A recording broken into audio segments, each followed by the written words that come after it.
Selamat sore Indonesia. Anda menyaksikan program berita Kompas Petang di Kompas TV, independen terpercaya.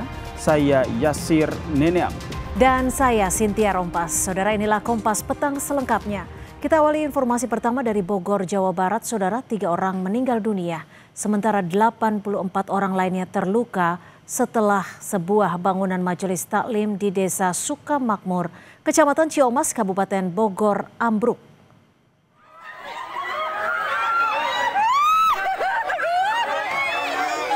Inilah video amatir saat ambruknya bangunan majelis taklim di Desa Sukamakmur pada Minggu pagi.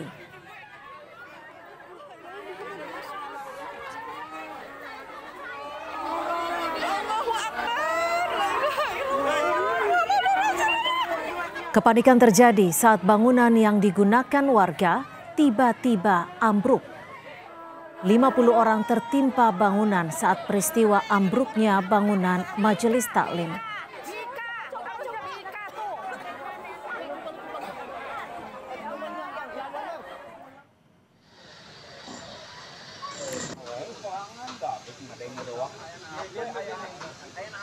Kapolsek Ciomas Kompol Iwan Wahyudi bilang, bangunan majelis taklim yang ambruk merupakan bangunan baru. Bangunan ambruk karena struktur bangunan tidak kuat menahan beban dari membludaknya jamaah.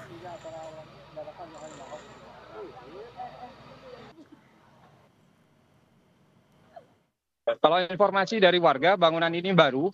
Namun demikian, karena jumlah berat yang ditanggung bebannya itu terlalu besar sehingga bangunan tidak kuat sehingga ambruk ke bawah. Baik, perlu dijelaskan juga bahwa di lokasi sudah kita melakukan evakuasi pembersihan puing-puing ambruknya majelis taklim itu dan sudah dipastikan clear, sudah tidak ada lagi korban-korban yang tertimbun oleh reruntuhan itu dan semua korban kita fokus untuk dibawa ke rumah sakit terdekat yang ada di Bogor. Demikian.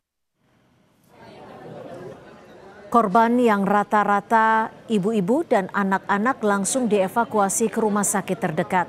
Menurut data BPBD Kabupaten Bogor, korban meninggal dunia dan korban luka dibawa ke RSUD Kota Bogor, Rumah Sakit Medikal Dramaga, serta Rumah Sakit PMI Kota Bogor.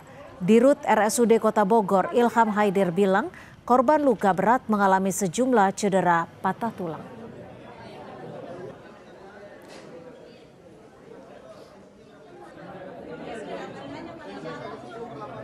Timbunan, jadi tertimpa sama kan beton ya, bahan bangunan ya, jadi tertimpa sama batu betonnya, kan runtuh itu ya, jadi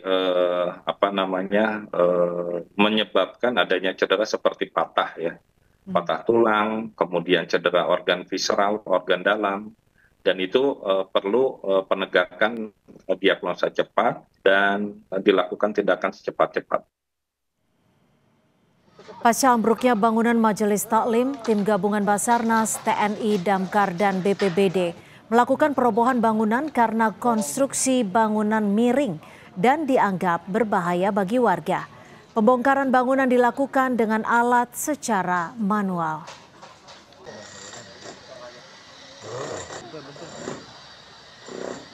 Saudara, untuk mengetahui situasi terkini di lokasi bangunan ambruk di Ciomas, Bogor, Jawa Barat, kita bergabung bersama jurnalis Kompas TV, sudah ada Niko Zulfikar. Niko, bagaimana hasil dari identifikasi 3 korban yang dinyatakan meninggal dunia, Niko?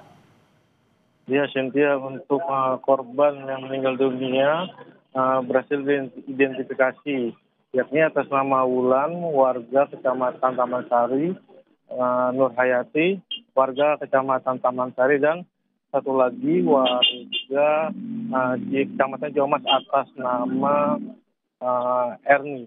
Dan berdasarkan informasi yang dihimpun Kompas TV, korban yang berada di rumah sakit saat ini sudah diambil pihak keluarga untuk dibawa ke rumah duka untuk dimakamkan sendiri, Cynthia.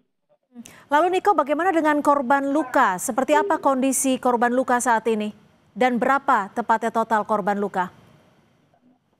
Atas kejadian ambruknya majelis taklim, berdasarkan data dari pihak Desa Sukamakmur, Kecamatan Ciamas sendiri untuk jumlah luka saat ini terdata sementara berjumlah 84 orang, terdiri dari luka ringan dan luka berat, Cynthia. Saat ini sebagian korban sendiri masih menjalani perawatan di rumah sakit yang ada di Bogor, seperti di rumah sakit RSUD Kota Bogor, RSUD Ciawi, maupun rumah sakit PMI, Cynthia. Niko, lalu seperti apa situasi? Apakah pembersihan bangunan yang ambruk ini sore hari ini sudah berhasil dibersihkan secara keseluruhan?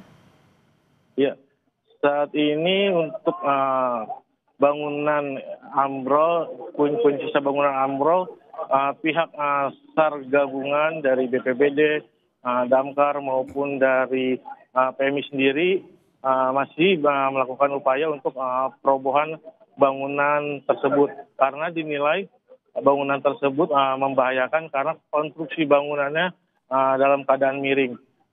Untuk saat ini petugas fokus untuk pembersihan atau perobohan sisa-sisa dari bangunan tersebut. Sementara itu untuk pencarian korban saat ini sudah tidak dilakukan lagi di lokasi terjadinya bencana longsor tersebut, Cynthia. Niko, lalu bagaimana dengan konstruksi bangunan? Sebenarnya konstruksi bangunan ini apakah memang memiliki izin untuk dibangun? Kalau dilihat dari gambarnya kan memang berada di sisi sangat di lereng kebun gitu ya? Ya, betul, Cynthia.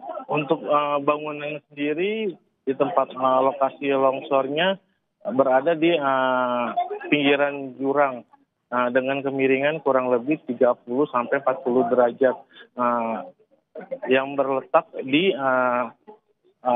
perkampungan rumah warga sendiri, Cynthia.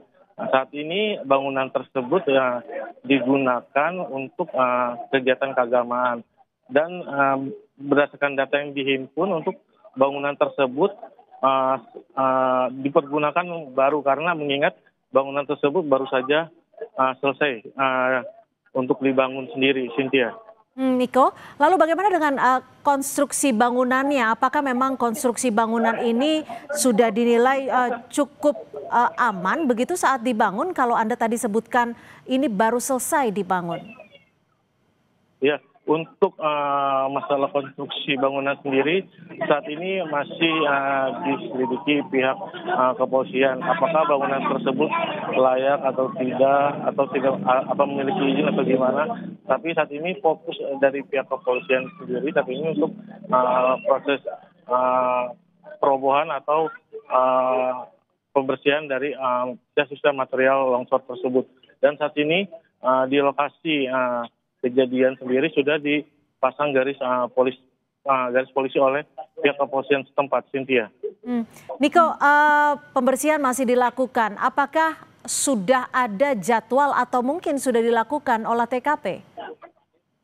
Untuk saat ini berdasarkan pantauan di lokasi, pihak kepolisian belum melakukan olah TKP sendiri. Saat ini sudah fokus untuk pembersihan terhadap material atau sisa bangunan akibat longsoran tersebut, Cynthia. Berapa sebenarnya jemaah yang saat itu berada di bangunan Majelis Taklim ini, Niko? Ya. Pada saat sebelum kejadian berlangsung, diperkirakan untuk jumlah jamaah yang mengikuti acara keagamaan di bangunan Majelis Taklim tersebut kurang lebih di atas 100 orang sendiri, Cynthia. Dan saat ini berdasarkan data dari pihak desa Sukamakmur sendiri untuk jumlah korban yang mengalami luka berat maupun luka ringan berjumlah 84 orang sendiri. Niko, bangunan ini dinilai cukup berbahaya karena berada di lokasi yang cukup riskan seperti itu. Apakah dari pengamatan Anda di sekitar lokasi ini masih ada bangunan-bangunan yang bisa dikatakan cukup membahayakan?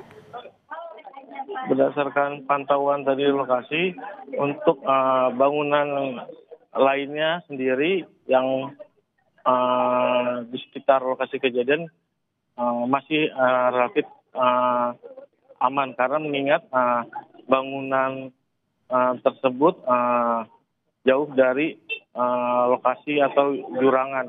Sedangkan untuk lokasi tempat bangunan yang terjadinya longsor sendiri dekat dengan jurangan atau tebingan dengan ketinggian diameternya sekitar 30 sampai 40 derajat, Cynthia.